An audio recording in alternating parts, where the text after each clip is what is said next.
bruh. I ain't gonna lie. I need to lock in. I've been mad inconsistent lately. Now, onto the show, my nigga. Yo, the author to this shit, he's a fucking goat. This nigga made a silent voice fire, bro. I just bought the box set with that. So basically, the premise of this show is just a nigga coming from nothing, just getting put on the world. And he's a shapeshifter and he can like reproduce shit that he sees and stuff like that. So this nigga has no clue of nothing. He doesn't know the language. Nigga doesn't even have basic reflexes or nothing. He's literally just playing. This nigga starts off as a rock. So my boy turns into a wolf and meets up with this boy right here. Now, let me give you a fair warning if you haven't seen this show. If you start to like a character, don't get attached. Niggas be getting killed off. That's all I'm gonna say. This is just first episode, like 15 minutes in, and you already got me fucking crying and shit. Give my credits to the fucking voice actors because they snapped on this show, bro. And the animators, this shit look nice too. The MC, his shape-shifting stuff only works for dead people. So obviously he takes the form of the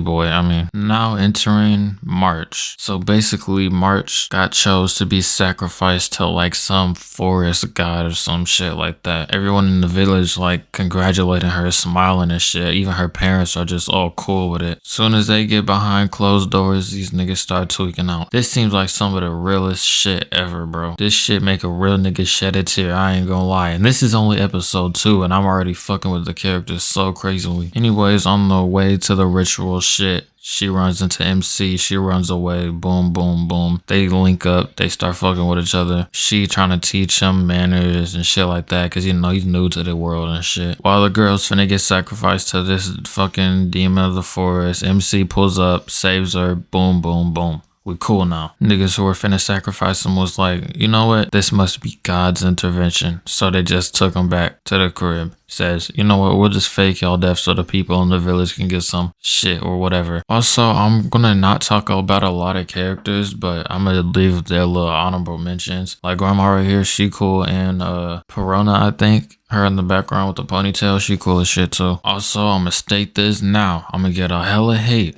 Stop the Hayase hate. Yes, she did kill some people, but she bad. So I can let it slide. Obviously, the little, just come back and fake your death shit was a cap. They imprisoned these niggas talking about some, oh yeah, this nigga's immortal right here. We're gonna have to do some tests on him. I don't know if I said that, but the shapeshifter nigga's also immortal. So they take a little cabin or whatever the fuck it's called. And then they start taking off, trying to escape and shit. You know, Perona fighting them back. The March is stepping out like, oh, let me help. Ayase takes a shot. March receives it. That's how I knew. This show is not gonna give no fucks when they killed off a child off rip. Now with March dead, Perona went back to their village. So now it's just Fushi, Emo, whatever that nigga name was. And now he's just hanging with Grandma. I'm gonna call this nigga Fushi. I know that's like emo in Japanese, so I'm gonna just say that. And basically, she just teaching this nigga like the ways of the world and how to write and shit. Now, on the way here, we meet the main antagonist, Knockers. Now, the Knockers, oh my fucking god. So first, they already do some annoying shit. They can take the MC's bodies and shit, Fushi's bodies. They can take his bodies that he's collected and forms he's collected and wipe their memory of them. So like, if he was to be killed by a Knocker as March, he would lose his memories of March until he killed the Knocker. Alright, next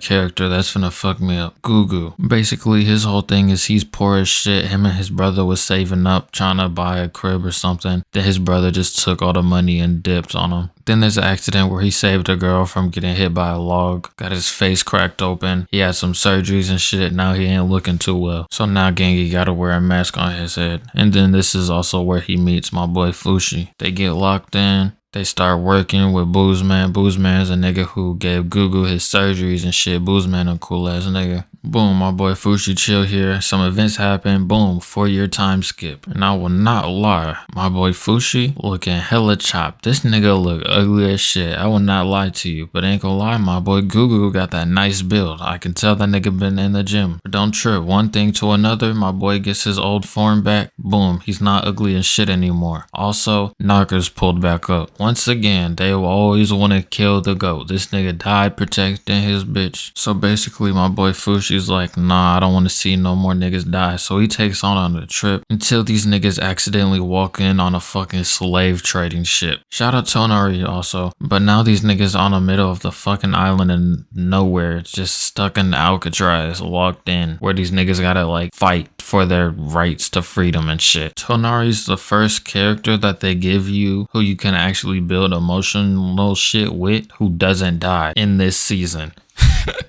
Yeah, nobody's safe game. So MC is at the tournament trying to fight for his rights, and guess who pull up to fight this nigga? My girl Hayase. Now yeah, she's a little crazy. She's killed a couple people who really didn't deserve it. But she kinda bad though, so I can let it slide. She's also did some questionable things to my boy Fushi. I ain't gonna get too deep into that, but I'm gonna say my boy got taken advantage of in his sleep. That's all I'm gonna say. There is no excuse for that. I will not let that slide. That is low-key fucked. But like, take that part out, she kinda bad. Anyways, my boy Fushi's finna escape. He got a boat and everything, but then some knockers pull up on the island and start killing niggas, and now he's like, nah, I don't think I wanna go. I think I wanna save these niggas who were just trying to kill me a minute ago. I mean, like, I guess I understand you are the main character, so you have to be overly polite. I'm just saying I will let them fuckers die. Let's just say him going back trying to play hero made us lose a lot of lives of a lot of important people. But whatever.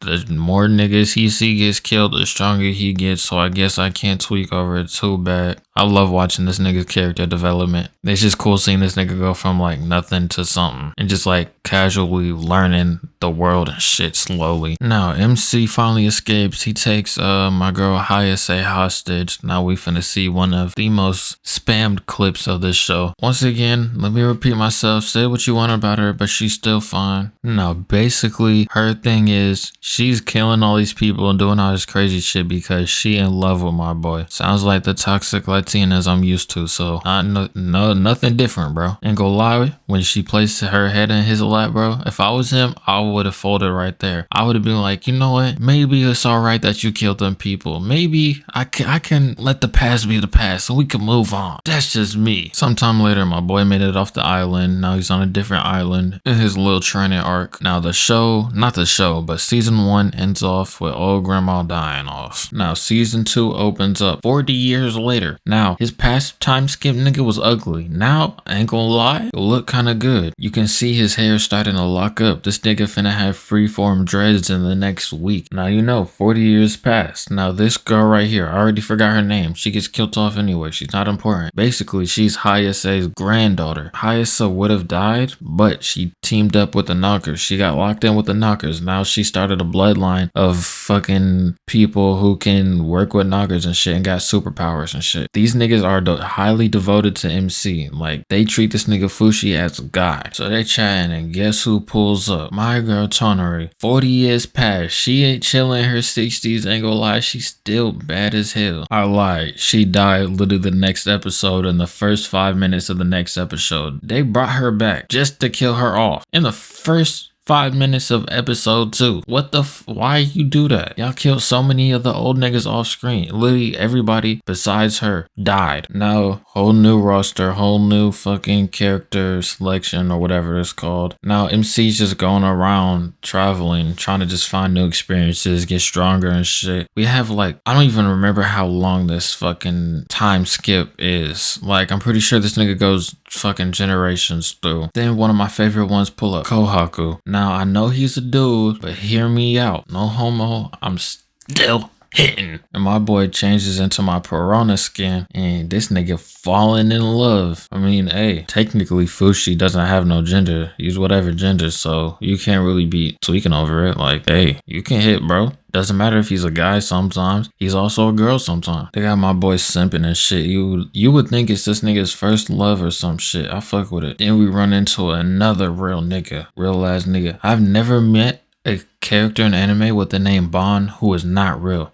we got Bond Clay, we got this Bond. It's just a generational name for real niggas. You know, here's where season 2 starts picking up. Fushi comes in to this kingdom. This princess is dying, right? Now, here, I don't know if I said this, but Fushi's not allowed to resurrect people from the dead. So he thought. Now, the daughter dies. Fushi makes a copy of her, thinking, oh, she's not going to come back to life. If I could have done this with all my past homies, I could have brought them back to life. So he walks off, and then apparently this bitch comes back to life. Now, we figured out this motherfucker Fushi, not only is he immortal, he can shapeshift, bring shit from thin air. This nigga can also bring people back to life. Obviously, my boy Bond seen that and says, no, I actually cannot tell this nigga about that. That's gonna fuck him up if he learns that. How would you feel if you went decades knowing all your homies was dead and then you just find out, oh wait, I can bring him back to life? No, that's gonna actually fuck bro up. Also, Fushi's love for this doll is just so nice. I don't know. There's just sometimes there's characters in this show and then scenes in this show that are just good feelings, you know? Like, the show is so serious and sad sometimes. I just like the little wholesome shit they be throwing in there. It just makes a nigga smile, you know? Now it comes for the time for my boy to ask her out. He's like, fuck it, I got courage. I'm finna ask this bitch out. He goes in for the hug. This nigga's like, hell fucking no. Pushes that nigga off and dips out. Starts puking and shit. But holy shit, there's no form of rejection that's worse. You imagine you ask the bitch out, she runs and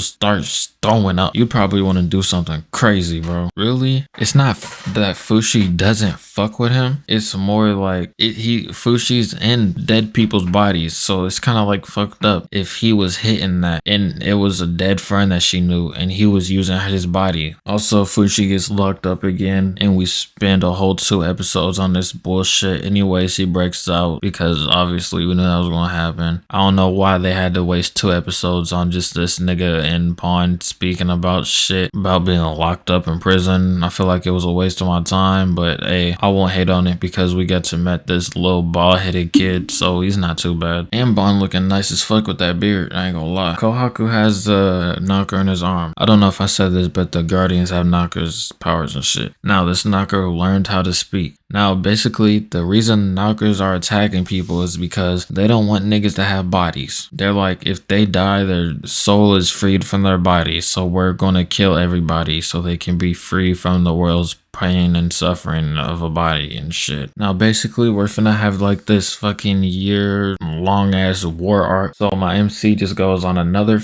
training arc. He has a 3-month time skip. He just goes to an island in the middle of nowhere, starts locking in. Also meets my girl Echo. Fuck with her too. She's one of them characters that just all you could do is smile. She don't even speak. She's just like good on the screen. Like, we getting tortured and shit, emotionally suffered, and then we just have this fucking girl who can't speak, and niggas is just like, cool. Nezuko point 2. Also, my boy gets fucking locked in with his training and shit, and now this nigga can control like the earth and shit. Wars start. So my boy plays March out here, but she gets disconnected from him. And you know what that means when there's an empty body he makes? They come back to fucking life. Leave the dead dead. Yes, normally people should be happy she's back, but honestly, she is a thing of the past. Please leave the dead dead. Once they die, do not bring them back, because what is this? That shit hurts my soul. Then we get like 6 episodes of just war shit. Not really much to talk about. It's just a lot of boxing, back and forth, power struggles and shit like that. Also, MC finds out that he can make niggas immortal, so he just has niggas just dying and respawning and shit. Long story short, sacrifices need to be made. Some people who are here don't need to be here. War is stopping. My boy fucking, I already forgot, Fushi lost all his bodies and shit. So now my nigga Bond sacrificed himself so Fushi could use his body and come back. Rest in peace, my nigga Bond. Also, rest in peace, my girl Echo, bro. She literally did nothing wrong, bro. Why y'all kill her, bro? She didn't even have no major lines, nothing, bro. Y'all just killed her because, you know, everyone fucked with her, so y'all killed her. You know what? I was praising the writer. Fuck you, nigga. I'm lying. Now, let's talk about the end of the anime. Sometime